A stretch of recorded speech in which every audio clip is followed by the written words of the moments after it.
It's my pleasure to introduce you to our guest speaker for today's session, Mr. Molly Chandra. Sir, may I have your permission to please begin? Thank you, sir. Sir has more than 12 years of experience in designing and developing Spectrum ERP. Sir started his journey with Collab Solutions Private Limited as co-founder and COO, and is currently associated as the founder and director with Force Intellect Private Limited since 2009. Sir has helped over 100 small and medium enterprises in the manufacturing industry digitize their businesses using ERP. Now I request Sir to address our eager audience. Good morning, everyone. Am I audible? Yeah, ठीक है. So first of all, thank you IIEBM for providing me this opportunity to interact with all of you. So I will try to keep this session little interactive, and I would like to start with one question. Before that, आप सभी को पता होगा कि मेरा जो आज का टॉपिक है that is the decoding entrepreneurship. So मैं थोड़ा सा अपने इंट्रोडक्शन में कुछ थोड़ा सा करेक्शन करूँगा. सो मेरी एंटरप्रेन्योरशिप जो जर्नी है it has been around more than 15 years. So करीब 15 ईयर्स से मैं इस जर्नी में रहा हूँ, and it has been very rewarding, very challenging and with full of roller coasters. सभी तरह की इसमें चीज़ें इस पर रही है. सो पहला मेरा क्वेश्चन ये है कि आप में से कितने लोग अपने एजुकेशन के बाद में और आफ्टर 5 ईयर्स और 10 ईयर्स और सम टाइम एंटरप्रेन्योरशिप करना चाहते हैं? ठीक है, गाइड, गुड नंबर, ठीक है, थैंक यू. तो मैं देखना चाह रहा था मेरे ट्राइब में कितने लोग हैं. सो एंटरप्रेन्योरशिप भी एक ट्राइब होती है. सो सबसे पहले हम लोग समझते हैं कि ये एंटरप्रेन्योरशिप क्या होती है, क्या है एक्चुअली. सो प्रेजेंटेशन स्टार्ट कर दीजिए, पहला स्लाइड हम करते हैं. सो जो भी डेफिनेशन आप लोगों के सामने है, कोई बताना चाहेंगे कि एंटरप्रेन्योरशिप क्या होती है? क्या लगता है एंटरप्रेन्योरशिप क्या है? एनीवन? बी ओपन अप, कोई दिक्कत नहीं है, आप जो भी बोलेंगे इट मे बी राइट और it may be wrong. Anyone? What is entrepreneurship? या चिराग. According to me, entrepreneurship is a place or a course that we can evolve our mind in such a way we can think differently and earn hard money by our own. We can invest our own skill for our good future that many people won't do right now. ठीक है, बिल्कुल आपने बोला कि money, future, बिल्कुल definitely बहुत सारे definitions हैं, बट इन्होंने जो बोला काफ़ी ठीक है कि एक एंटरप्रेन्योरशिप में हमारे एक ड्रीम रहता है कि लाइक आज थोड़ी मेहनत कर लेते हैं, कुछ साल थोड़ी सी अच्छे से हम लग जाते हैं, और उसके बाद में जो आगे की जो लाइफ रहेगी वो उतनी स्ट्रगलफुल नहीं रहेगी. थोड़े से कुछ रिवॉर्ड्स रहेंगे, थोड़े से कुछ रिकॉग्निशन रहेंगे. वेरियस एम्स होते हैं. कई बार एम मनी होता है, कई बार एम फेम होता है, कई बार ऐसा एम होता है कि लाइक फॉर एग्जांपल कि कुछ करना है, किसी फील्ड में कुछ करना है, कुछ पैशन होता है. सो वेरियस एम्स होता है, इसके साथ में स्टार्ट होता है. So next slide.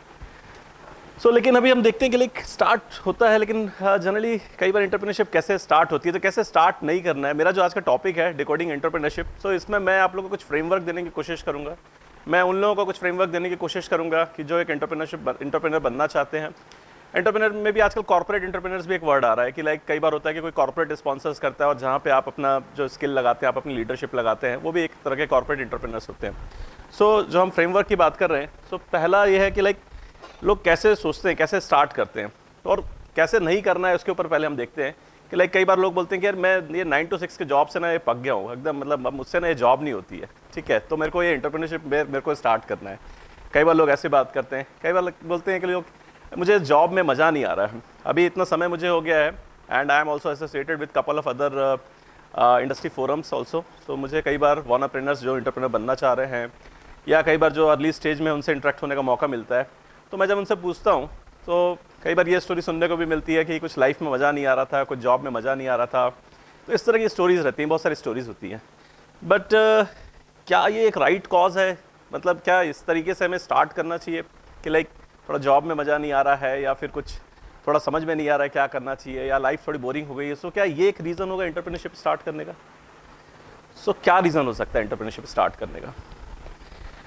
सो अभी हम इसको थोड़ा सा हिस्ट्री के एग्जाम्पल से समझते हैं थोड़ा सा. ठीक है, आपको पता होगा कि महात्मा गांधी ने जो अपना फ्रीडम का जो मूवमेंट स्टार्ट किया था, जब उनको लगा था कि अब कुछ करना पड़ेगा कंट्री के लिए, तो कौन सा इंसिडेंट था जहाँ पे उन्होंने डिसाइड किया था कि नहीं मुझे अब स्टार्ट करना है? वो इंसिडेंट साउथ अफ्रीका में हुआ था। मैं एक आपको हिंट देता हूँ, बैठ के बोलिए, कोई प्रॉब्लम नहीं। Good bye.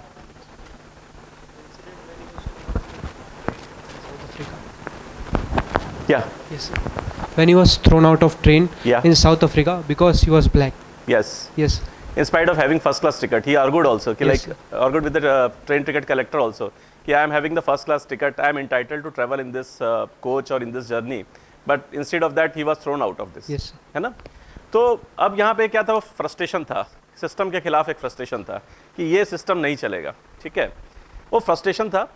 सो उस फ्रस्ट्रेशन के बाद में ये भी हो सकता था कि लाइक उनका फ्रस्ट्रेशन जो है वो निकल जाता किसी पर्टिकुलर ट्रेन टीटी जो है टिकट कलेक्टर उसके ऊपर निकल सकता था, बट नहीं, उसके बाद उन्होंने क्या किया, ये जो सिचुएशंस होती है, ये जो फ्रस्ट्रेशंस होते हैं, ये फ्रस्ट्रेशंस आपके लिए ट्रिगर का काम करते हैं, बट उस ट्रिगर के बाद में आपके पास में कुछ आना चाहिए। वो क्या आना चाहिए मैं अभी रिवील नहीं करूँगा अगले स्लाइड्स में, बट जो हम बात कर रहे हैं कि जो फ्रस्ट्रेशन होता है कि ये 9 to 6 जॉब में नहीं चलेगा या कुछ और करना पड़ेगा, थोड़ा हम बोर हो गए हैं, तो इसके ऊपर कुछ आएगा। अब वो क्या आएगा, I will reveal in next slide. But उसके पहले एक और है कि हम बात करते हैं कि फ्रेमवर्क की। अभी तक एंटरप्रेन्योरशिप भी काफ़ी, मतलब ये जो वर्ड है आई थिंक थोड़ा सा 15-20 साल पुराना वर्ड ही है, 20-25 साल पुराना होगा या 30 ईयर्स पुराना होगा मैक्स। एंटरप्रेन्योरशिप पहले से ही थी, है ना, कई लोगों में कई तरह की एंटरप्रेन्योरशिप थी। मैं हिस्ट्री वगैरह भी काफ़ी पढ़ता हूँ, ठीक है, तो बहुत तरह तरह के लोग हुए जो उन्होंने एंटरप्रेन्योर्स में काफ़ी काम किए। स्टार्टिंग की बात करें तो किसी ने इजिप्ट के पिरामिड बनाने का सोचा, तो आई थिंक अपने आप में वो भी एक एंटरप्रेन्योरशिप वाली बात रही होगी। अलेक्जेंडर की हम बात करते हैं तो अलेक्जेंडर ग्रेट जो है उन्होंने भी काफ़ी ट्रैवल किया। हम पूना में हैं, पूना की जो धरती है यहाँ से शिवाजी निकले हैं, शिवाजी ने पूरा मराठा एम्पायर खड़ा किया।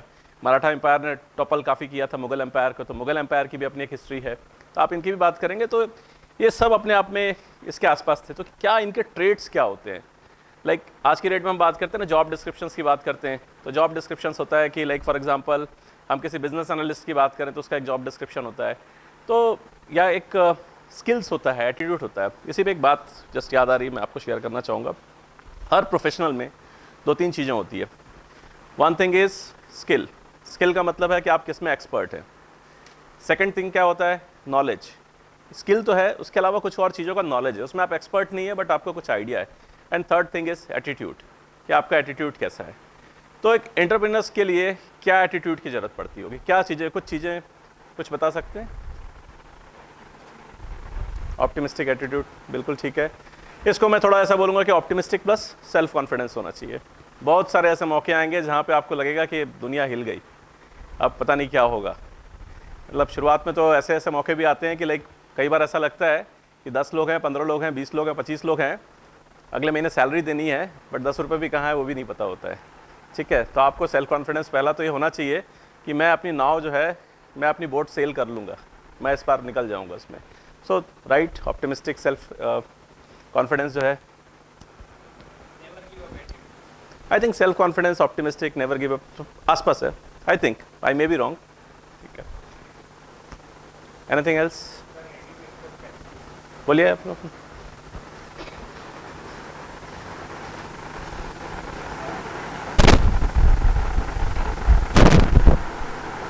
Good morning, sir. My name is Poshita Nakra. I thought adaptability is the one that adaptability, Yes, sir. Right. आपने कुछ बोला था या आप कुछ बोल रहे थे? Ready to accept the challenges, I think adaptability काफ़ी राइट है, I will come to that point. Good morning, sir. My name is Diksha Gaikwad from Singrauli, Madhya Pradesh. Sir, one of the main point will be risk factor, risk managing factor. Have to able to manage the risk. ठीक है, आप बिल्कुल सही हैं। एडॉप्टेबिलिटी, risk management, बहुत सारी ज़रूरत होती है। आप कॉलेज से निकलते हैं, लेट से आप काफ़ी, आप फॉर एग्जांपल प्रेस्टिजियस फैमिली से हैं, आपने कॉलेज में काफ़ी अच्छा किया है, फॉर एग्जांपल आप काफ़ी ब्राइट हैं, और लेकिन आप कहीं पे जा रहे हैं, जहाँ पे आप जाते हैं किसी परचेज एग्जीक्यूटिव के पास जा रहे हैं, वो आपको 2 घंटा बिठा देता है, पहले तो आपका ईगो वहीं पे वो किल कर देगा, ठीक है। तो एडॉप्टेबिलिटी, ऐसे बहुत सारे डिफरेंट जो सिचुएशंस आएंगे जहाँ पे आपको लगेगा कि मतलब क्या है, मैं तो यदि इसकी जगह अभी मतलब इसके सीट की पोजीशन ऐसी है या इसके सिचुएशन की पोजीशन ऐसी है, अदरवाइज आपको बहुत सारे आपको ऐसे सिचुएशंस आएंगी। कई बार ऐसा होगा, कई बार फाइनेंशियल्स भी कॉम्प्रोमाइज़ करने पड़ते हैं, कई बार कई चीज़ें ऐसी होती है, कई बार कोई हाई फ्लायर्स है, लग्जरियस लाइफ की आदत रहती है, लेकिन कई बार कॉम्प्रोमाइज़ भी करना पड़ता है, तो बहुत सारी चीज़ें आती है। तो जो एडोप्टेबिलिटी है बहुत ज़्यादा हाईली रिकमेंडेड है, ये होना चाहिए। आपने क्या बताया था, रिस्क फैक्टर्स, कैलकुलेटेड रिस्क होना चाहिए। रिस्क ऐसा नहीं होना चाहिए कि रिस्क, देखिए मैं यहाँ पर रिस्क फैक्टर पे एक बहुत छोटी सी स्टोरी शेयर करता हूँ। आप लोगों ने कितने ने एवरेस्ट मूवी देखी है? एवरेस्ट मूवी एक आई थी, आपने देखी है, आपने देखी है, आपने देखी है। क्या था एवरेस्ट मूवी में? शॉर्ट में बात करते हैं, लास्ट में क्या रियल लाइफ इंसिडेंट पे कि फिक्टिशियस है?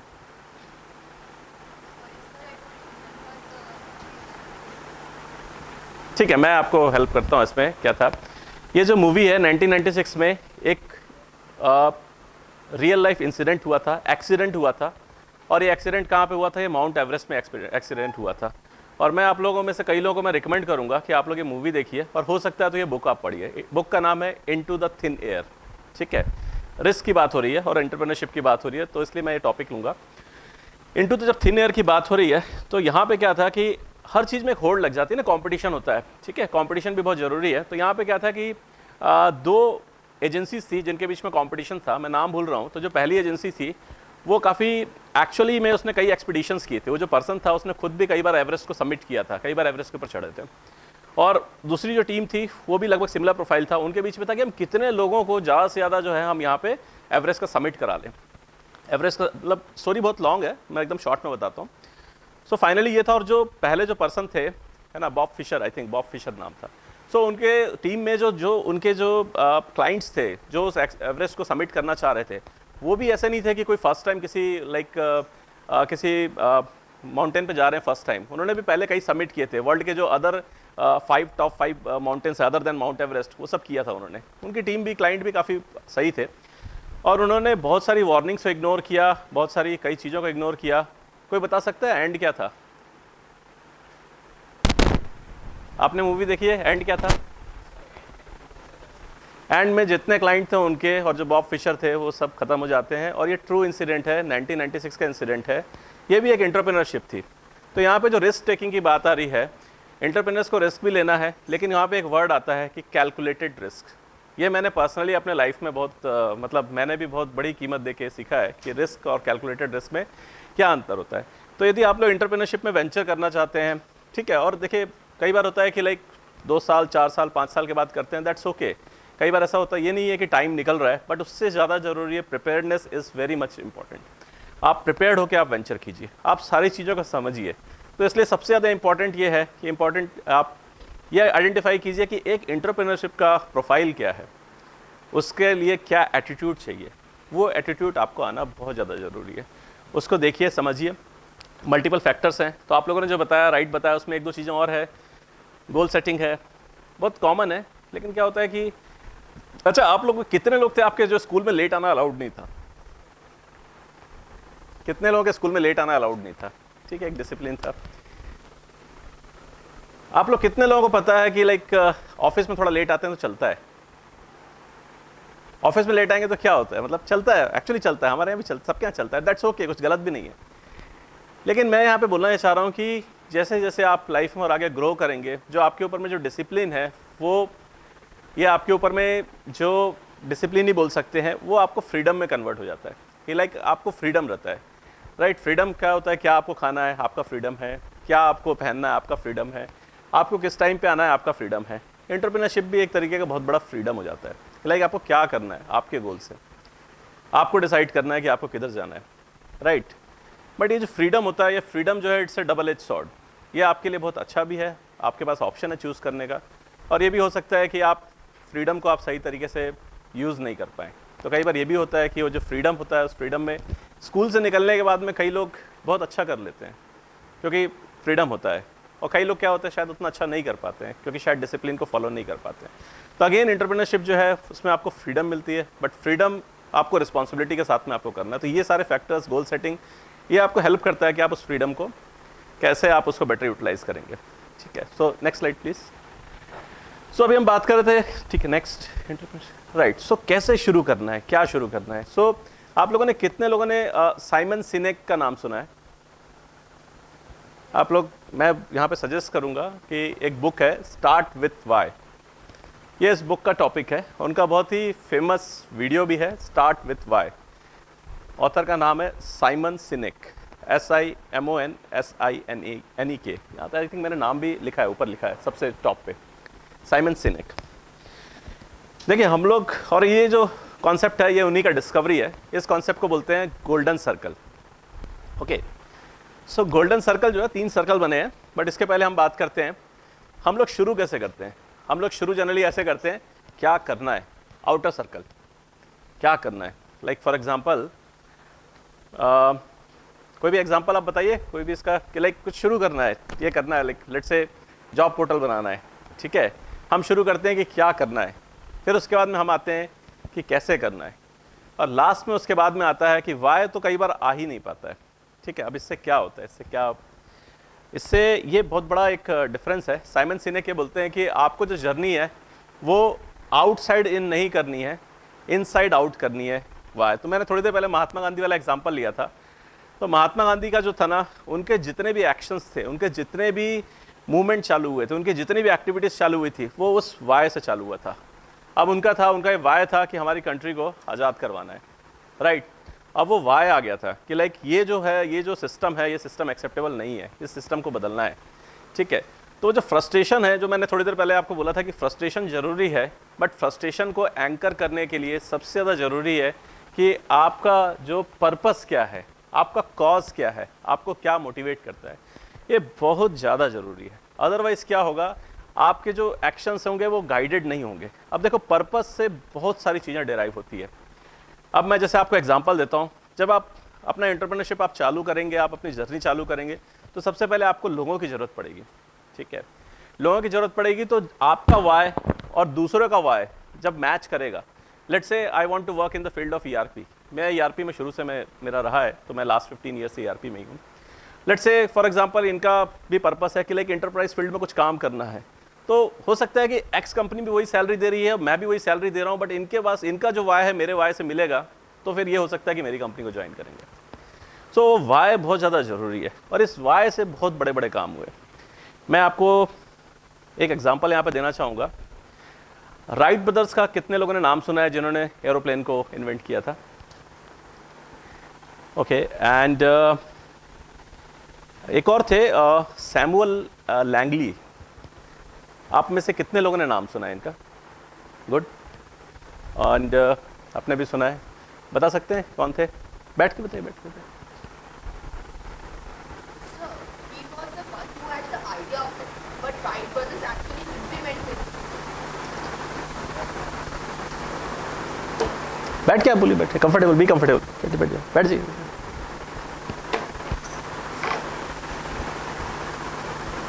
Sir, Wright brothers were the second one who actually implemented it, but the idea was not his.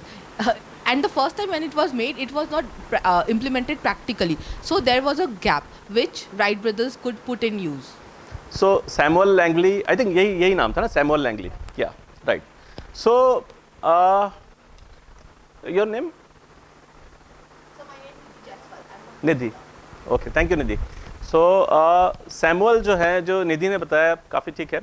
तो सैमुअल जो थे, साथ में एक और चीज़ थी, वो फंडेड भी बहुत थे, उनका नाम भी बहुत बड़ा था, ही वॉज बहुत बड़े, वो इन्वेंटर भी थे। एंड आज की डेट में जैसे फॉर एग्जांपल हम बड़े बड़े लोगों का नाम सुनते हैं, जैसे फॉर एग्जांपल एलन मस्क बोलना गलत हो जाएगा, बट लाइक समथिंग जैसे सब दुनिया जानती है, वैसे उनको लोग जानते थे, साइमन लैंगली को।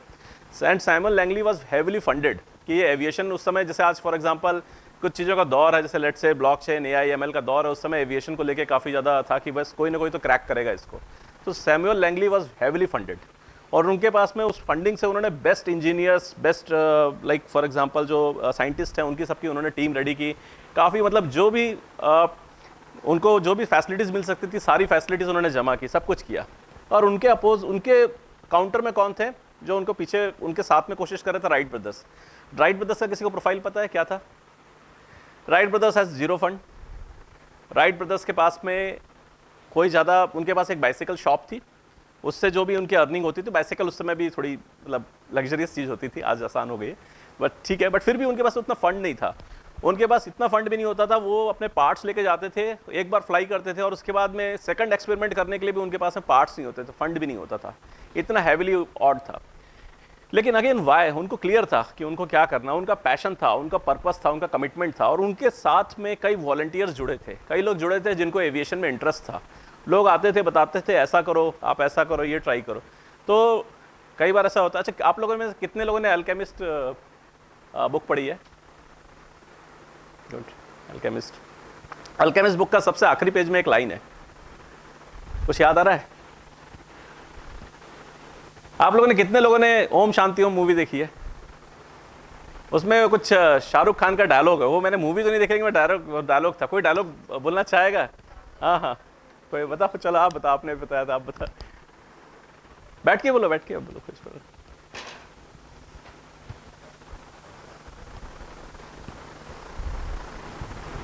Good morning, sir. My name is Rashi Mudholkar. The dialogue was, when you want something, the universe conspires to bring it to you. Correct, right. So बिल्कुल, ये एक्चुअली ये मैंने सबसे पहले इसमें पढ़ा था, काफ़ी पहले, अल्केमिस्ट, ओम शांति ओम के पहले अल्केमिस्ट लिखी हुई थी, ठीक है? तो उसमें ये है, एंड शाहरुख खान ने बोला था कि क्या किसी चीज़ को आप शिद्दत से चाहते हो तो पूरी कायनात उसे पूरा करने की साजिश करती है। That is the why, that is the purpose, that is the cause, that is the motivation. और आप जब एंटरप्रेन्योर्स बनेंगे ना, तो आप इसको आप देखिएगा, आप इसको फील कीजिएगा। यही हुआ राइट ब्रदर्स के साथ में, कि जब उन्होंने उसको चाहा कि भाई ये प्लेन जो है ये उड़ना चाहिए, तो फिर आप देखो कि सारा पूरा यूनिवर्स जो है वो साथ में आ जाता है। तो बिल्कुल ऐसे बहुत सारी स्टोरीज़ हैं। एक और स्टोरी है शेकल्टन की, अर्नेस्ट शेकल्टन। उनका था कि साउथ पोल अंटार्कटिका में उनको जाना था, उनको मिशन करना था। उनका वाई क्लियर था, उन्होंने पेपर में ऐड दिया कि like man required for expedition, low salary, bitter cold and hell lot of difficulties. उसके बाद भी लोग आए, इसलिए आए कौन है? जिनको एक्सपीडिशन में जाना था, जो एक्सप्लोरर थे। तो आपका जब वाई क्लियर होगा ना, तो you will attract the right people, you will attract the right customers, you will attract the right talent, you will attract the right opportunity. और शेकल्टन का क्या हुआ था उस एक्सपीडिशन का? आप में से किसी को आइडिया? फाइनली शेकल्टन वहाँ पे जाके, साउथ पोल में जाके, अंटार्कटिका तरफ जाके वो फंस गए थे वहाँ पे। इतनी ठंड में चारों तरफ आइस जम गई थी, उनके शिप के चारों तरफ सैकड़ों kilometre, thousand miles, hundreds of miles, चारों तरफ बर्फ ही बर्फ थी। उनकी पूरी टीम फंस गई थी, बट सबका वाई क्लियर था। उसमें ऐसी सिचुएशन से क्या होता है, लोग आपस में इनफाइटिंग हो जाती है, लोग एक दूसरे के दुश्मन हो जाते हैं जब खाने को नहीं रहता है। लेकिन सबको पता था कि हमको यहाँ पे करना, और कोई भी कैजुअलिटी नहीं हुई, सारे के सारे जिंदा वापस आए, ठीक है? तो ये भी अपने आप स्टोरीज़ है। तो ये जो गोल्डन सर्कल बहुत पावरफुल है। मैं आप लोग को इंकरेज करूँगा, स्टार्ट विद वाई। वेदर आपको एंटरप्रेन्योर बनना है या नहीं बनना है या जो भी है, आप start with why. I will recommend कि आपको पढ़ना चाहिए इसमें।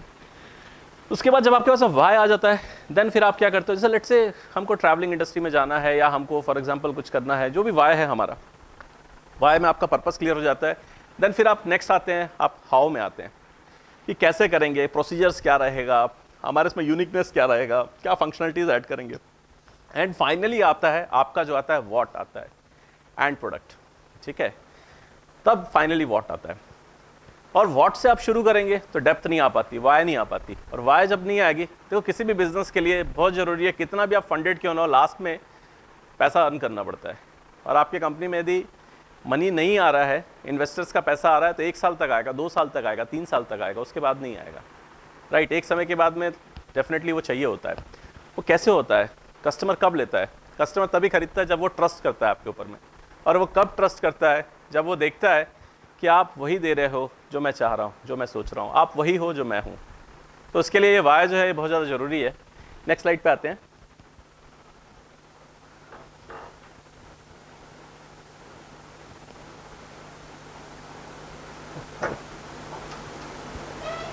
बस ठीक है।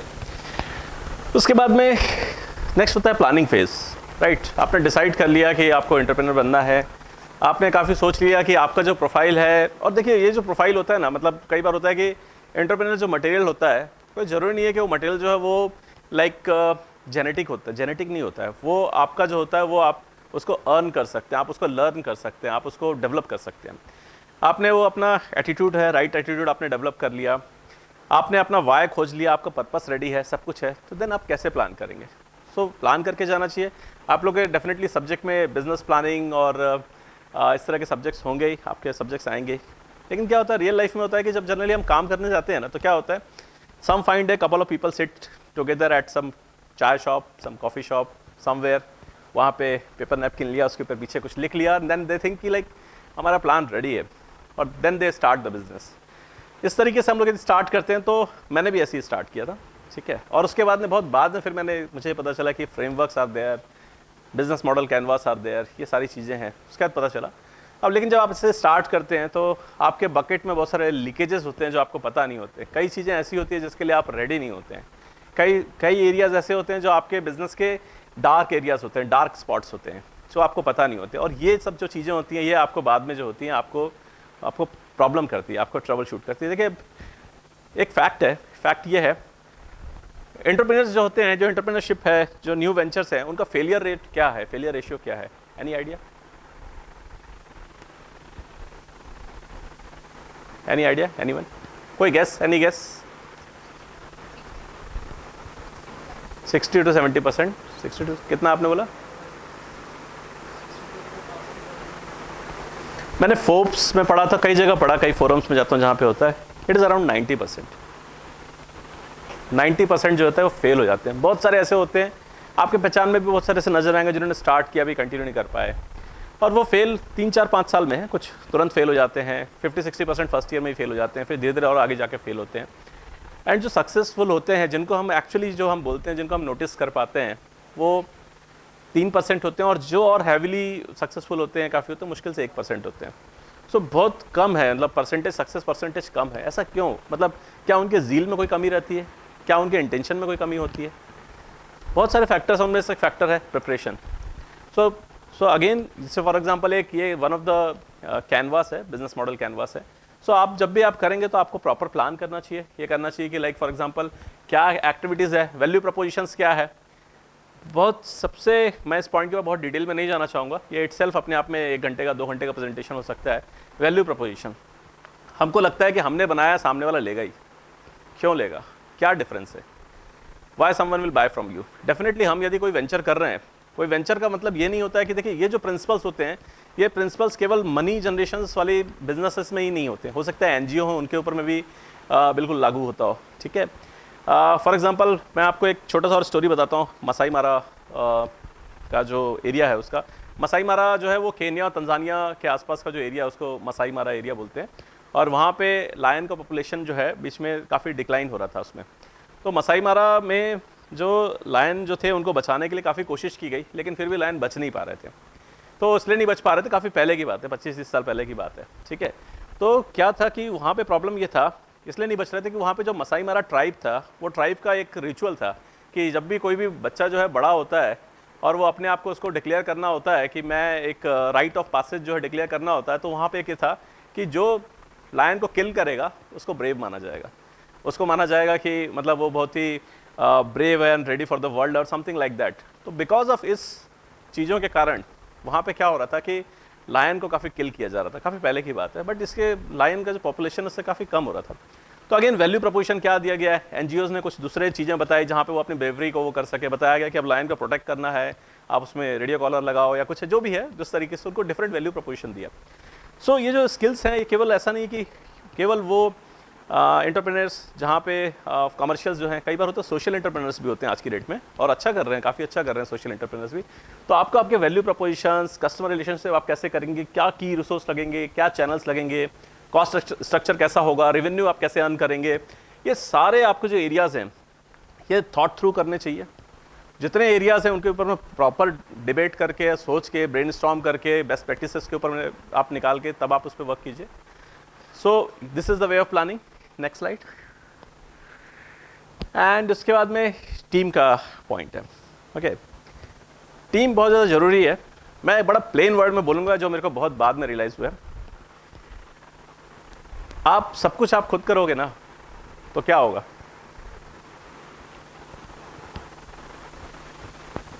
कोई बता सकते हैं क्या होगा सब कुछ आप खुद करेंगे तो? क्या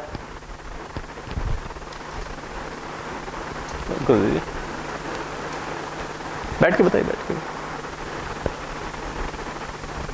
या good morning. Good morning sir, my name is Bhavna Pasi. I think आप सब मैनेज नहीं कर पाएंगे एक साथ। नहीं, लेकिन मैनेज भी नहीं कर पाएंगे, लेकिन होता है ना कि लाइक फॉर एग्जांपल आपने ऑर्गेनाइजेशन ओपन किया, सॉरी ऑर्गेनाइजेशन आपने स्टार्ट किया एंड हर चीज़ सारी फाइल आपके थ्रू जानी चाहिए, बिकॉज आपको सबसे बेस्ट पता है, you know the best about this company, you know the best about the procedures. So सारा कुछ जो है वो आपकी टेबल से जाना चाहिए। For example we all are your subordinate and मैं भी कुछ भी जो करूँगा आपके पास जाएगा, you will review it and you will then only you will say whether it is okay और not. So what you think about this? आप सब जगह अवेलेबल नहीं हो पाएंगे। कई बार क्या होता है, एंटरप्रेन्योर्स जो होते हैं ना वो अपने खुद के बॉटलनेक बन जाते हैं, ठीक है। एंड बॉटलनेक बनने के साथ में क्या होता है, वो खुद बेचारे जो है ना वो फंस जाते हैं। वो फंस जाते हैं कि वो छुट्टी नहीं ले सकते हैं, ठीक है, वो कहीं बाहर नहीं जा सकते हैं, वो अपने फैमिली फंक्शन में भी नहीं जा सकते हैं, ठीक है। Only thing is that because क्योंकि क्या होता है कि उन्होंने टीम नहीं बिल्डअप की होती है, ठीक है।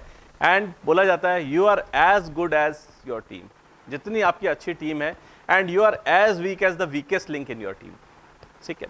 सो ये बहुत इंपॉर्टेंट है कि राइट शुरुआत में ही आपको, और देखिए जैसे भावना, राइट, भावना ने जैसा बोला कि आपके पास में सारा स्किल नहीं हो सकता, आपको देखना पड़ेगा कि क्या स्किल की ज़रूरत है। हो सकता है कि कोई एंटरप्रेन्योर हो जो हो सकता है कि वो लेट्स से फॉर एग्जांपल थोड़ा सा इंट्रोवर्ट हो, क्वाइट पॉसिबल, कुछ गलत नहीं है, बहुत सारे एंटरप्रेन्योर्स होते हैं, इंट्रोवर्ट भी होते हैं। हो सकता है कि उसमें जो लाइक पब्लिक रिलेशन का स्किल नहीं हो सकता, हो सकता है कि उनको किसी को हायर करना चाहिए जो पब्लिक रिलेशन में, हो सकता है कि someone is very good at marketing लेकिन टेक्नोलॉजी में अच्छा नहीं हो, या टेक्नोलॉजी में हो तो मार्केटिंग में अच्छा नहीं है, या फिर और भी कई चीज़ें होती हैं। सो आपको उसमें राइट आपको स्किल देखना पड़ेगा कि क्या स्किल्स रिक्वायर्ड है पूरे ऑर्गेनाइजेशन को रन करने के लिए, और स्किल मैपिंग बहुत ज़्यादा ज़रूरी है, very much important.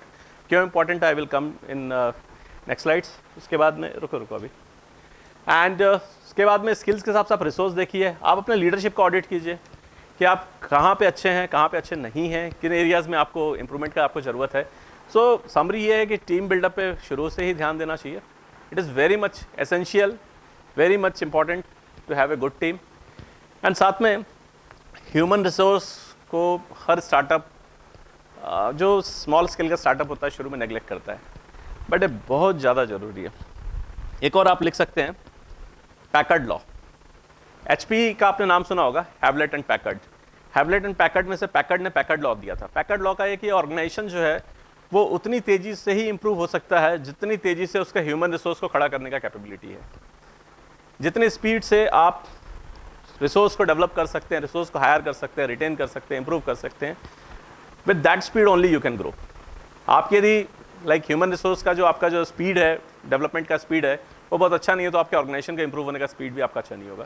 So still आज भी ये HR में इसको पैकर्ड लॉ के नाम से पढ़ाया जाता है। ये 30-40 ईयर्स पुराना लॉ है, लेकिन आज भी रिलेवेंट है। सो नेक्स्ट स्लाइड, तो इस पर आप ध्यान दीजिएगा। इसके बाद हमने गोल सेटिंग्स का बात किया था। सो गोल सेटिंग के बहुत सारे मेथड्स हैं, हमने इंपॉर्टेंस ऑफ गोल सेटिंग का बात किया है। अब इतना क्यों इंपॉर्टेंट हो जाता है गोल सेटिंग, इतना क्यों इंपॉर्टेंट है? थोड़ा नहीं भी होगा तो क्या फ़र्क पड़ेगा, चलेगा जो हो। Good morning, sir. Yeah. My name is Varshit Pandya from Rajkot, Gujarat. Sir, goal is important because goals give you direction where you have to go. So, goal is very important, sir. ठीक है।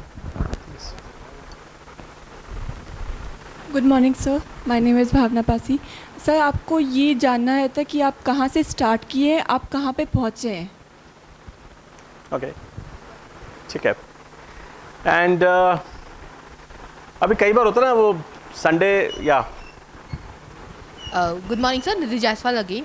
Sir, setting of goal is required because it will be the ultimate path. Why do we need to start a entrepreneurship? Why business? And if we don't have a goal, and if there will be failures, we will just take a back step. We don't have any goal, so better to go back. And if you have a already setted goal, we will go one step again, two as to reach the goal.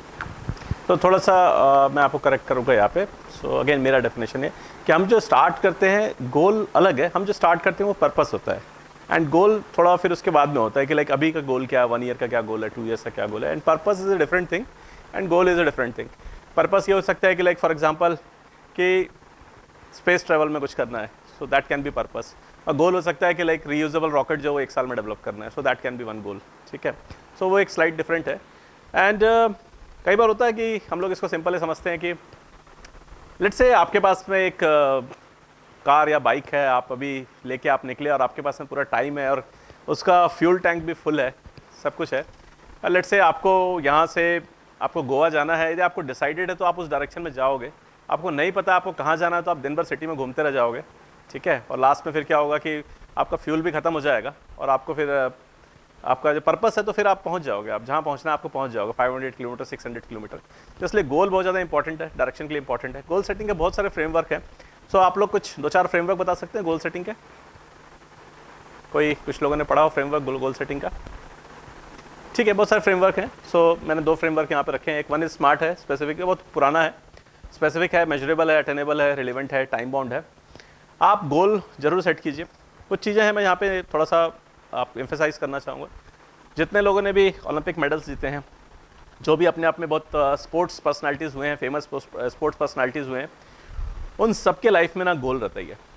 मैंने last भी एक programme लिया था एक online, उसमें आप लोगों ने कितने लोगों ने भाग मिल्खा भाग मूवी देखी है? सो मोस्टली लोगों ने देखी है, चलो गुड।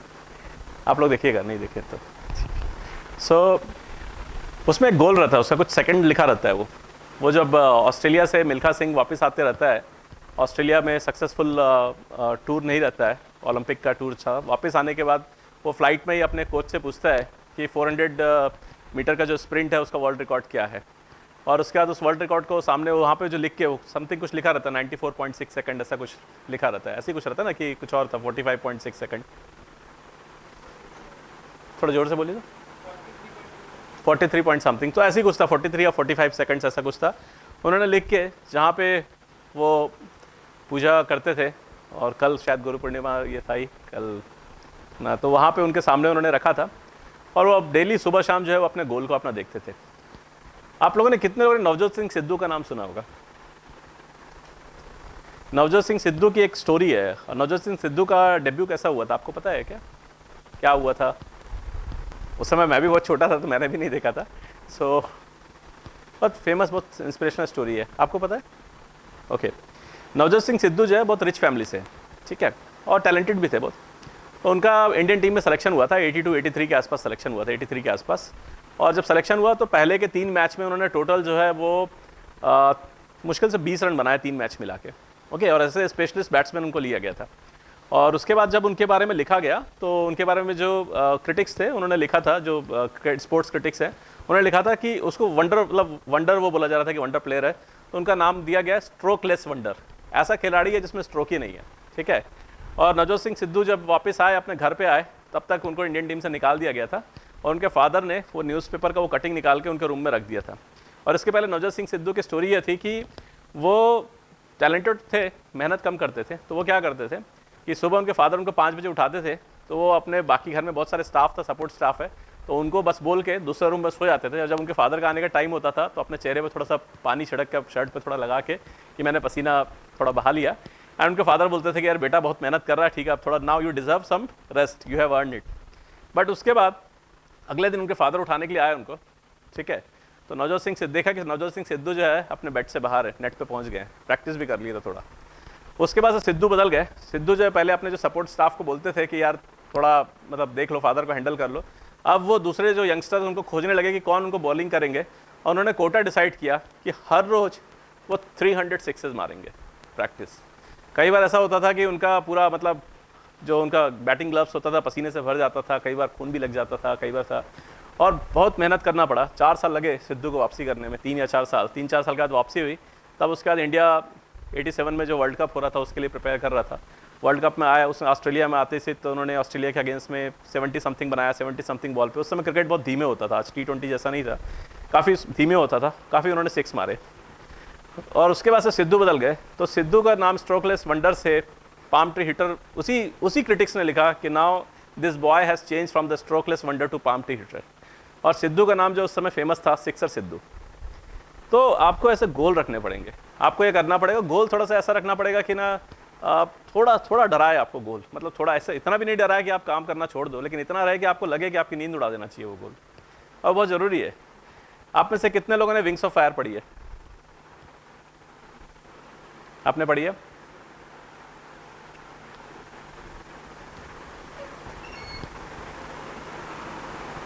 ठीक है, सो हमारे पास थोड़ा टाइम भी कम है, so we have to Morning, sir.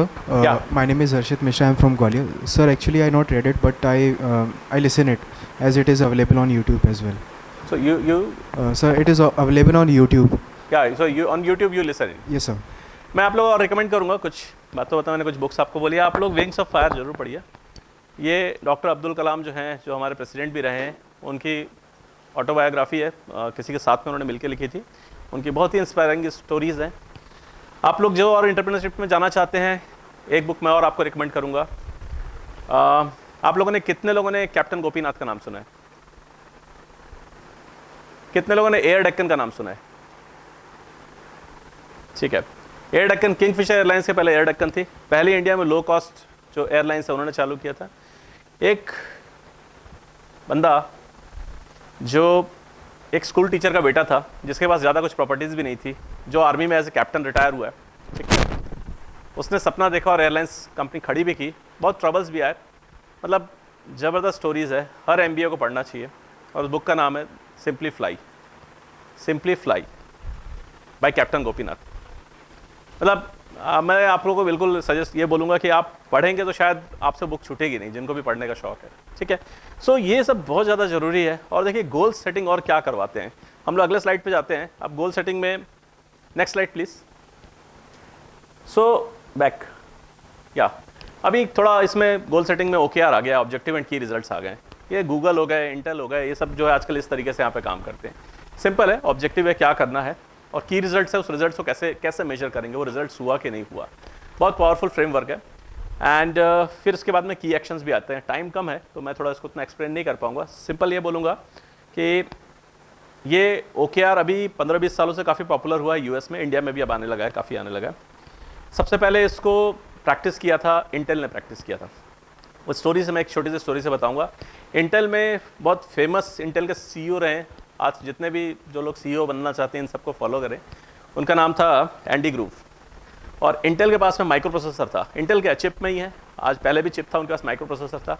But Intel से ज़्यादा उस समय बेटर जो माइक्रो प्रोसेसर था वो मोटरोला का था, ओके।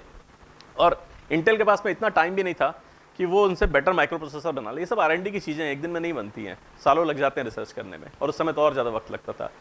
सो अब कैसे करें, तो उन्होंने क्या किया कि ये डिसाइड किया कि हम अपने जो मार्केट में हम अपने प्रोडक्ट के बारे में ये बताएंगे कि हमारा प्रोडक्ट कितने तरीके से यूज़ हो सकता है, कितनी अच्छी चीज़ें हम बना सकते हैं।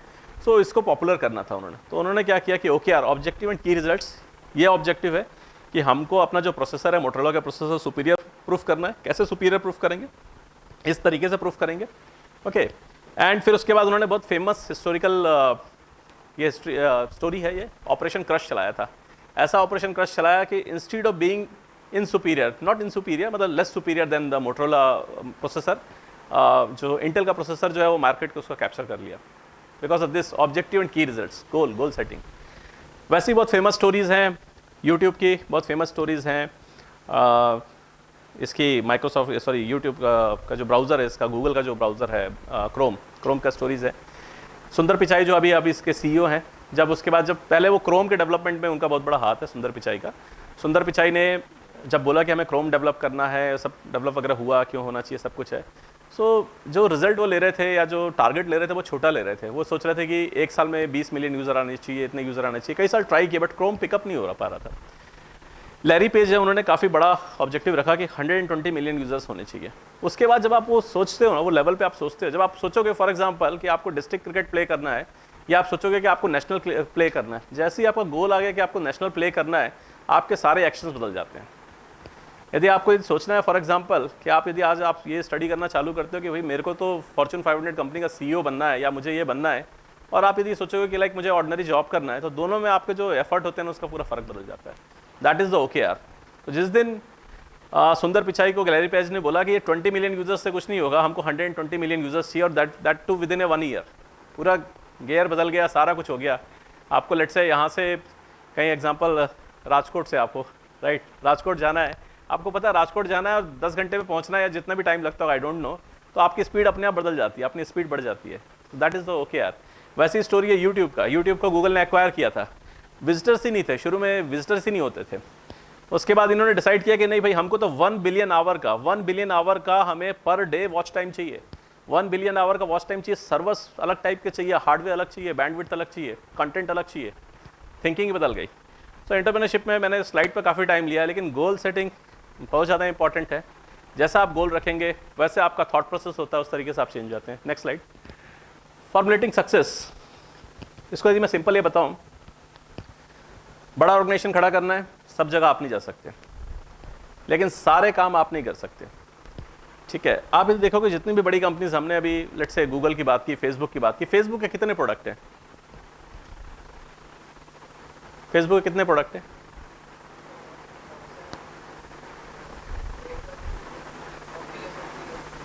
मेनली देखा जाए तो 3 प्रोडक्ट मेजरली जो मुझे ध्यान आ रहा है, फेसबुक है, इंस्टाग्राम है, व्हाट्सएप है। 3 प्रोडक्ट, बहुत सारे फेल भी होते हैं, ठीक है, तो वो सब थे। तो ये मेजरली 3 प्रोडक्ट। आप देखोगे जो बड़ी से बड़ी कंपनीज होती हैं, लिमिटेड नंबर ऑफ प्रोडक्ट्स होते हैं, उनके ऊपर में फुल पेनिट्रेशन होता है। तो आपको ये निकालना पड़ेगा कि एक्सपेरिमेंट तो बहुत ज़रूरी है, बट आपका कैश काउ क्या है, आपका क्या राइट मार्केट फिट है, क्या चलेगा, फॉर्मूला कैसे चलेगा, कैसे डिफरेंट डिपार्टमेंट्स चलेंगे, कैसे डिफरेंट ये होगा, कैसे मार्केटिंग होगी, कैसे सेल्स होगा, कैसे हम प्रोडक्ट लेके जाएंगे, क्या प्रोडक्ट के क्या यूएसपीज होंगे, ये सारा कुछ आपका जो है, ये आपके पास में फॉर्मूला होना चाहिए, वो रिपीट करने का फॉर्मूला, जिसको आप रिपीट करते जाएंगे कि लाइक इसी को बड़ा करते गए तो देन फिर वो सक्सेस होगा। आप हर रोज नया फॉर्मूला खोजेंगे, ऑर्गेनाइजेशन नहीं रन कर पाएंगे। डेफिनेटली R&D होना चाहिए, बट R&D के पास में भी अपना एक टास्क होना चाहिए। And finally is the unit economics. Unit economics किसी ने पढ़ा है? हर यूनिट प्रॉफिटेबल होना चाहिए। यूनिट का मतलब है कि लेट्स से मेरा काम है पेन सेल करना, मेरा हर पेन, बिकॉज प्रॉफिट कैसे जमा होगा? प्रॉफिट अचानक से लास्ट में at the end of the 365 day नहीं जमा होगा, वो हर रोज थोड़ा थोड़ा एक्यूमुलेट होगा, राइट। अब देखिए सारे लोग हैवीली फंडेड नहीं होते हैं, फंडिंग सबको नहीं मिलती है, फंडिंग कुछ लोगों को ही मिलती है, और जब कुछ को मिलेगी भी तो इतनी नहीं मिलेगी कि मिलियंस ऑफ डॉलर्स नहीं मिलती सबको। आपको यूनिट इकोनॉमिक्स लेना बहुत जरूरी है, और फंडिंग मिल भी जाएगी। आपके जो शेयर होल्डर आएंगे, आप में से कितने लोगों ने इन्वेस्टमेंट किया है या इन्वेस्टमेंट करते हुए देखते हैं, ठीक है। क्या आप इन्वेस्टमेंट विदाउट रिटर्न के लिए करते हैं? इन्वेस्टमेंट करोगे, रिटर्न नहीं चाहिए कि रिटर्न चाहिए इन्वेस्टमेंट में? सर रिटर्न चाहिए सर, इसीलिए रिटर्न चाहिए। तो आज कोई भी इन्वेस्टर पैसा लगाएगा, सबको रिटर्न चाहिए, राइट। सो रिटर्न चाहिए ही। तो यदि हम इसलिए यूनिट इकोनॉमिक्स को हम छोड़ नहीं सकते, आज नहीं करेंगे 2 साल बाद देना होगा, 4 साल बाद देना होगा, but return is the reality, return on the investment is the reality, right. So ये सब फंडामेंटल्स है, इसके ऊपर ध्यान देना पड़ेगा। नेक्स्ट स्लाइड है। Finally having the good mentor, बहुत ज़्यादा जरूरी है। आप बहुत सारी बुक्स पढ़ सकते हैं, बहुत सारी मूवी देख सकते हैं, बहुत सारे कोर्सेज कर सकते हैं, बट जो कलेक्टिवली नॉलेज है, विजडम्स है, कोई और होगा जो इस रास्ते पे चल चुका है पहले से। सो वहाँ पे आपको उनका बिल्कुल एडवाइस लेना चाहिए। मेरे खुद के लाइफ इंसिडेंट्स में ऐसे कई इंसिडेंट्स हैं जहाँ पे मैं बहुत ज़्यादा ट्रबल में था, कोई ना कोई आया, कहीं ना कहीं कुछ आया, and when you are ready you will find the mentor. जब आप ग्रोथ करने के लिए रेडी होते हैं, आप अपने आप मेंटर खोजते हैं, मिल जाते हैं, और वो लोग आते हैं, वो आपको बताते हैं, आपको ट्रैवल करते, आपको उस डिच से, गड्ढे से बाहर लेके जाते हैं। तो आपको मेंटर फाइंड करना पड़ेगा, करना चाहिए, और ऐसे भी करना चाहिए लाइफ में, मतलब मेंटर होने चाहिए। एंड मेंटर जो होते हैं वो आपके एक एरिया में नहीं होंगे। लेट्स से फॉर एग्जांपल कोई एंटरप्रेनर है, वो मार्केट में स्केल अप नहीं कर पा रहा है, मार्केट ग्रोथ के लिए अलग मेंटर हो सकता है, ऑर्गेनाइजेशन बिल्डिंग के लिए, बिजनेस प्रोसेसेस सेट करने के लिए अलग मेंटर हो सकता है, स्ट्रैटेजीज के लिए अलग मेंटर हो सकता है। सो बहुत सारे अलग अलग मेंटर्स हो सकते हैं। जब आप मेरा अगला स्लाइड है उसमें आएगा, तो मैं उसमें कवर करूँगा जो बोलना चाह रहा हूँ अभी। उसके अलावा मेंटर्स आपको नेटवर्क भी देते हैं, बहुत सारे लोगों से कनेक्ट करवाते हैं, आपको राइट डायरेक्शंस देते हैं। बहुत सारी डिफ़िकल्टीज़ आती हैं, बहुत डिफ़िकल्टीज़ आती है। एंटरप्रेन्योरशिप की जो जर्नी है ना, वो बहुत रिवॉर्डिंग भी है और थोड़ी सी चैलेंजिंग भी है। तो कई बार ऐसा भी आता है कि बिल्कुल बहुत आपको चैलेंजेस आएंगे। वहाँ पे ये लोग होते हैं, वो आपको गाइड करते हैं, आपको बाहर लेके जाते हैं ना, बाहर मतलब उस सिचुएशन से बाहर, ऐसा नहीं कि आपको घुमाने लेके जा रहे हैं बाहर, ठीक है। एंड फाइनली टफर टाइम्स की हम बात कर रहे हैं, सक्सेस के लिए फॉर्मूलेज हैं, ये भी शेयर करते हैं। नेक्स्ट स्लाइड हम करते हैं। बूटस्ट्रैपिंग, फंड रेजिंग, इसके ऊपर मैं बहुत शॉर्ट में यदि बोलता हूँ। देखिए दोनों राइट है, कुछ गलत नहीं है। फंड रेजिंग है तो शुरू में जो आपका फंड रेजिंग रहेगा तो कंट्रोल थोड़ा लेस होता है। बूटस्ट्रैपिंग का मतलब है कि आप खुद आपने अपना पैसा इन्वेस्ट किया है, या फिर आप अपना जो प्रॉफिट आ रहा है या अपने रिसोर्सेज हैं वो आप लगा रहे हैं। तो आप दोनों तरीके से कर सकते हैं, दोनों के अपने अपने प्रोज एंड कॉन्स हैं। बूटस्ट्रैपिंग में स्लो ग्रोथ रहती है, फंड रेजिंग में फास्ट ग्रोथ रहती है। एंड बूटस्ट्रैपिंग सभी बिजनेस में नहीं हो सकता है, कोई अभी ई-कॉमर्स जाएगा और बूटस्ट्रैप करके जाएगा तो नहीं हो सकता है, ये है। तो नेक्स्ट स्लाइड करते हैं। यस, अब ये देखिए यहाँ पे सिंपल सा मैथमेटिक्स का है। 1 × 1 × 0 कितना होगा? 1 × 1 × 0 0 हो जाएगा। एक एंटरप्रेन्योर्स को बहुत सारे डिपार्टमेंट संभालने पड़ते हैं, ठीक है। यदि मार्केटिंग ज़ीरो है, प्रोडक्ट सुपर्ब है, रेवेन्यू ज़ीरो हो जाएगा। प्रोडक्ट अच्छा नहीं है, मार्केटिंग अच्छा है, तो भी फिर प्रॉब्लम है। ये सब अच्छा है, प्रोडक्ट भी अच्छा है, मार्केटिंग भी अच्छा है, डिलीवरी टीम ठीक नहीं कर रही है, तो ये सब भी ठीक है, लेकिन आपका स्ट्रैटेजी क्लियर नहीं है। तो आपको ये देखना पड़ेगा, आपको हर डिपार्टमेंट में, मैं इससे बोला था कि हर एरिया में मेंटर्स लगते हैं, हर एरिया में सोचना पड़ता है। रिजल्ट तो तभी आएगा, सब कुछ अच्छा है बट एक डिपार्टमेंट में 0.5 चल रहा है। हो सकता है सब बढ़िया है, लेकिन आपके उसमें एचआर का ही डिपार्टमेंट ठीक नहीं है, टैलेंट ही आपके यहाँ टिक नहीं पा रहा है। मार्केटिंग भी बढ़िया है आपकी, प्रोडक्ट भी बहुत बढ़िया है, मार्केट में नाम भी अच्छा है, बट टीम ही नहीं है। सो बहुत सारे एरिया होते हैं, तो इसलिए क्या ये बहुत सिंपल सा फॉर्मूला, लेकिन आपको स्पेशली 7-8 एरियाज होते हैं जहाँ पे पूरा ध्यान देना होता है, but we have very less time. So next, and facing adversities, मैंने इसको वेल कवर कर ही लिया है। ऐसा कोई एंटरप्रेन्योर्स नहीं है, ऐसा कोई पर्सन नहीं होगा मुझे लगता है जिसको एडवर्सिटीज़ नहीं आई होगी। आप में से कितने लोगों ने साइकिल चलाना सीखा था बचपन में? चलाते हैं, सब लोग चलाते हैं। आप लोगों से कितने लोगों ने जब बिना गिरे हुए साइकिल चलाया सीखा है?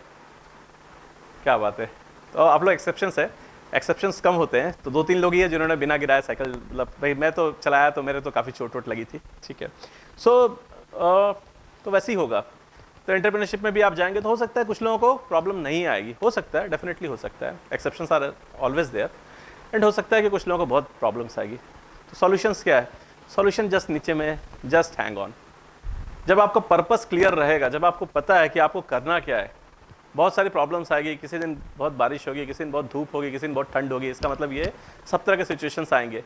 जब आपका पर्पस क्लियर रहेगा तब आप क्या कर पाओगे? तब आप हैंग ऑन कर पाओगे। Next slide. सो एंटरप्रेन्योरशिप क्या है? एंटरप्रेन्योरशिप मैराथन स्प्रिंट में डिफरेंस है। स्प्रिंट होती है 200-400 मीटर्स की स्प्रिंट होती है, आप फटाक से दौड़ते हो और 1-2 मिनट में ख़त्म हो जाती है। मैराथन में बहुत लंबा समय लगता है, मैराथन में बहुत तकलीफ भी होती है। एंटरप्रेन्योरशिप मैराथन ही है, बहुत लंबी दौड़ होती है, बहुत लंबा दौड़ना पड़ता है, और इस लंबी दौड़ में बहुत सारी चीज़ें आती है। मैराथन के लिए आपको बहुत अपने आप को तैयार करना पड़ता है सब तरीके से। सो एंटरप्रेन्योरशिप वही है। नेक्स्ट स्लाइड पे आते हैं। So to be successful, have your heart in your business and your business in your heart. Next करते हैं, थैंक यू। नेक्स्ट और आते हैं, और मैं आपको अपना बैकग्राउंड थोड़ा दे देता हूँ। सो अभी मैं जिस कंपनी को रिप्रेजेंट कर रहा हूँ, फोर्स इंटेलेक्ट को, फोर्स इंटेलेक्ट प्राइवेट लिमिटेड, हम लोग basically ERP, we are a product based company, ERP and procurement solutions, इसके उसमें हम काम करते हैं। सो लास्ट 13 ईयर से ये कंपनी है, एंड 7 डिफरेंट बिजनेस डोमेन्स में हम काम कर रहे हैं। नेक्स्ट करते हैं। एंड जैसे मैं अपने मिशन विजन की बात करूँ तो हमारा मिशन विजन एकदम क्लियर है कि हमें ऐसे प्रोडक्ट बनाने, हमें ऐसी सर्विसेज बनानी है जो मैन्युफैक्चरिंग कंपनीज़ हैं, स्पेशली इंडियन मैन्युफैक्चरिंग कंपनीज़ हैं या SMEs हैं इंडिया और इंडिया के बाहर है, उनको हम और अच्छा हम प्रोडक्टिव बना सकें, हम उनको और एजाइल बना सकें। सो ये हमारा मिशन विजन है। नेक्स्ट करते हैं, और हम क्या करते हैं, तो हम ERP जो है एंड टू एंड ERP पूरा डेवलप करते हैं, और प्रोक्योरमेंट सॉल्यूशंस पर हम काम करते हैं। So that's all everyone, so that's all from my side. So आप में से किसी का कुछ कोई क्वेश्चंस है, कुछ क्वेरीज हैं, कुछ पूछना चाहें तो we can discuss that also. Anyone has any question, बिल्कुल पूछ सकते हैं, feel free to ask questions. Yep.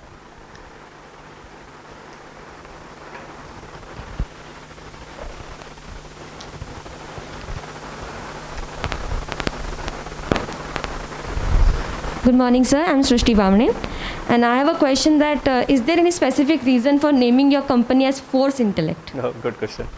So, team of intellect people. So, जब मैंने ये business start किया था तो I had couple of things in my mind. So, I wanted to do, definitely business में करना चाह रहा था, entrepreneurship पे जाना चाह रहा था, but I wanted to do something, some work which is related with the knowledge industry.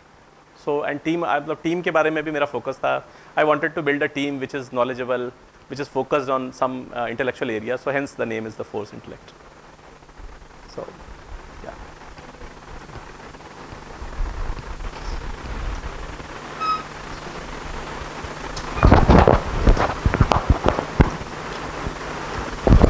So I'm Sheikh Wasim Ahmed from Hyderabad. So you have a ERP enterprise. So it's a resource management enterprise, and you help other companies with their resource management. But in it itself, doesn't it take a lot of management for you? Actually, I didn't get your question fully. So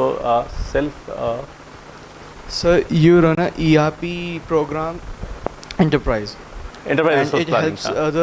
and Other you help companies. other companies in planning the resources. Right. So doesn't it take a lot of management for you to design it for your own company and managing it?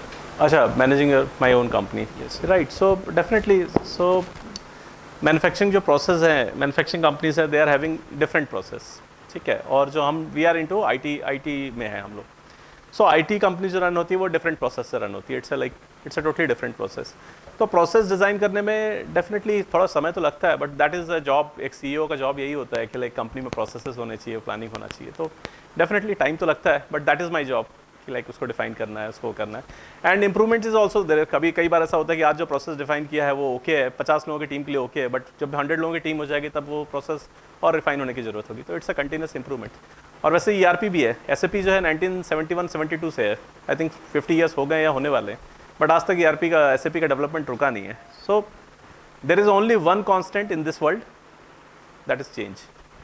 Change ही है जो कभी नहीं बदलता, वो हमेशा होता ही रहता है. सो या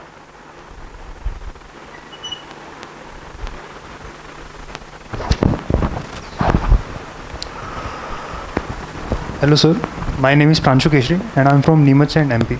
Sir, my question was, sir, as you told in an entrepreneurship we have to calculate the risk.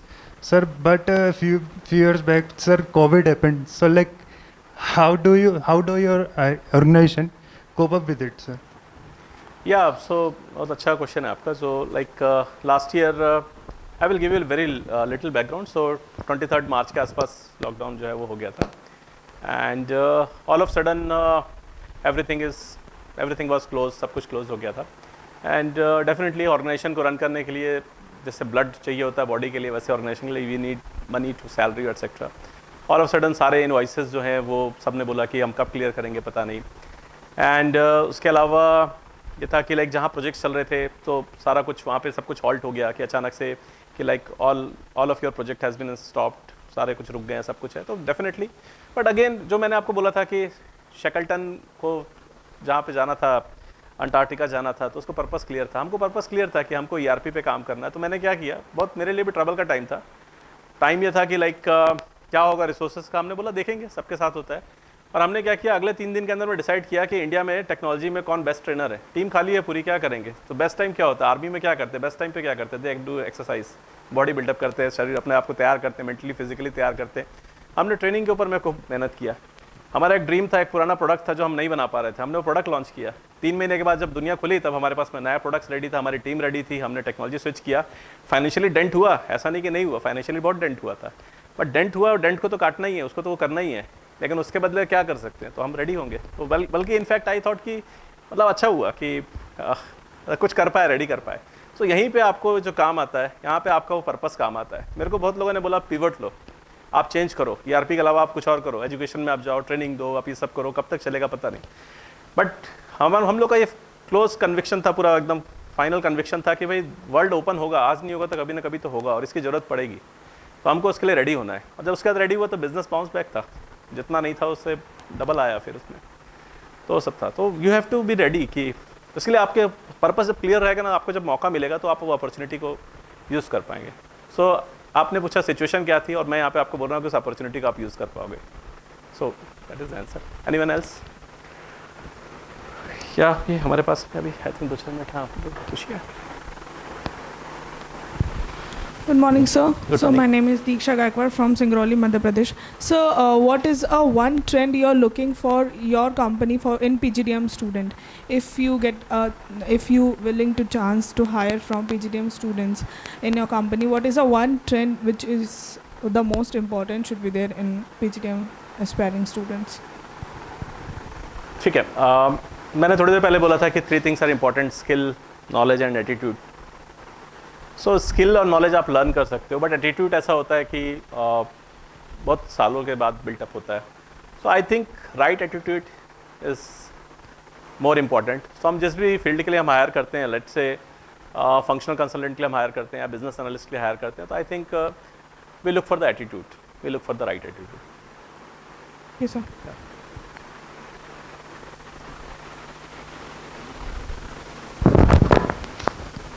Good morning, sir. My name is Varshit Pandya from Rajkot, Gujarat. Sir, you said that we have to make plan for our goal, but so how can we check that our plan is good for our goal or it's not good?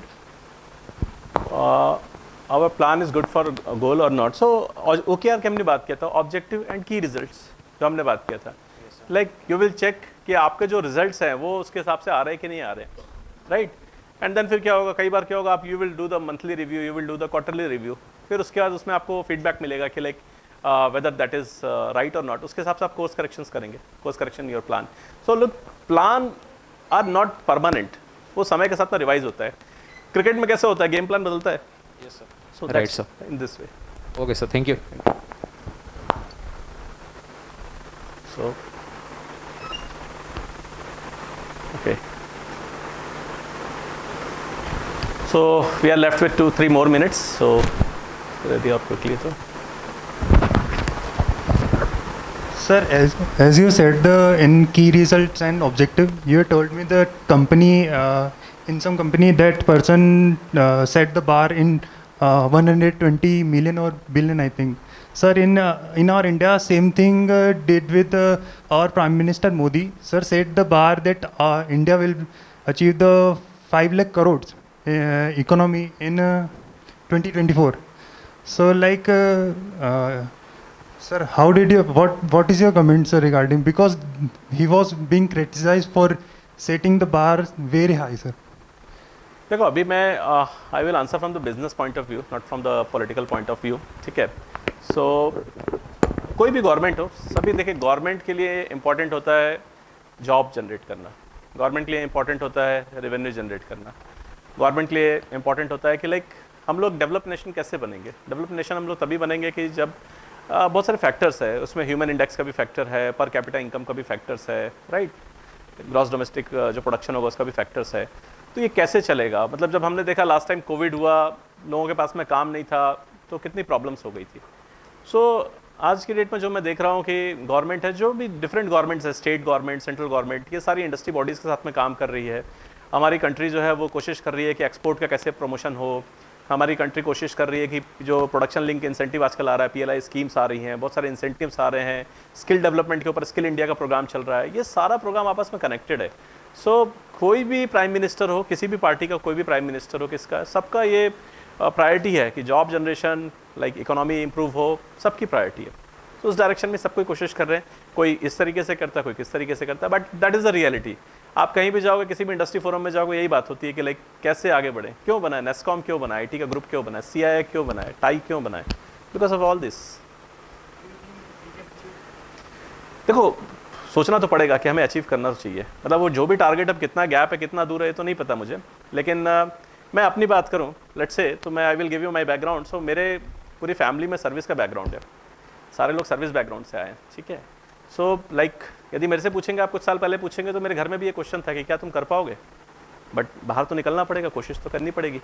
And जब मेरे शुरू में failures आए तो लोगों ने बोला भी कि देखा, हमने बोला था आप नहीं कर पाओगे, राइट. ऐसा नहीं था कि उनको प्रॉब्लम थी. जब छोटा बच्चा होता है तो वो दौड़ता है, तो हम कोशिश करते हैं ना कि थोड़ा कम दौड़े, गिरे नहीं, चोट लग जाएगी, राइट. सबका अच्छा इंटेंशन होता है, तो वैसे ही होता है. तो हमें तो अपने बाउंड्री के बाहर सोचना चाहिए. और वही बात की थोड़ी देर पहले जो मैंने बोला था कि जब तक हम गोल नहीं सोचेंगे, और वो गोल जो हमको डराएगा नहीं, और वो गोल जो हमको थोड़ा सोने नहीं देगा, सो तब तक वो होगा. मैं आपको रिकमेंड करूँगा कि आप विंग्स ऑफ फायर पढ़िए अब्दुल कलाम की. आप उनके वो और गवर्नमेंट ऑर्गेनाइजेशन में रहते हुए उन्होंने क्या क्या नहीं किया था. आज उनको मिसाइल मैन बोलते हैं, बट उसके पहले जो थे उनकी मिसाइल्स फेल हो जाती थी, वो बे ऑफ बंगाल में गिर जाती थी. कितने पेपर में कार्टून छपते थे उनके नाम के.